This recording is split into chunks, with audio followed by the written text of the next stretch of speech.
Сбербанк акционерлік қоғамы Еншілес банкі клиенттеріне автокөлік сыйлайды. Қаржы институты сәуірдің 10 мен шілденің 10 аралығында акция жариялап отыр.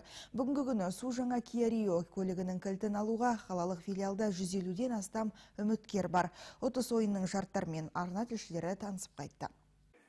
Банк салымы бұл қаражатты сақтап қана қоймай, ақшаны көбейтудің өте жеңіл әрі ыңғайлы түрі. Сбербанк акционерлік қоғамы өз клиенттеріне басқару және көбейту деп аталатын екі депозит түрін ұсынады. Алғашқысы 6, 12 немесе 36 айға ашылады. Ал көбейту депозиті бойынша салым мерзімі 36 айдан аз болмауы шарт.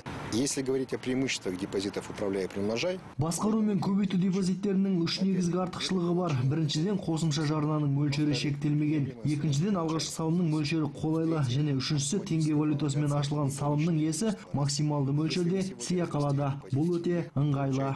Бір айта кететіні, Сбербанктегі салымдар 4 валютада сақталады. Теңге, ақш доллары, евро мен Ресейдің рублінде. Сбербанк онлайн интернет желісі арқылы салымшылар өз депозитінің жағдайын біліп, оны толықтыра алады. Аталмыш қаржы институты өз клиенттеріне сапалы қызмет көрсетумен қатар үнемі түрлі акциялар жариялап сыйлықтар ойнатады. Осы жолы 30-қа Kia Rio Luxe автокөлігі ұсынылды. 10 апреля стартовала новая уникальная акция Сбербанка. 10 сәуірден 10 шілдеге дейін басқару мен көбейту депозиттеріне 100 000 теңгеден артық ақша салған адам автоматты түрде виза картасына ие болып, автокөліктің ұтысына қатысуға мүмкіндік алады.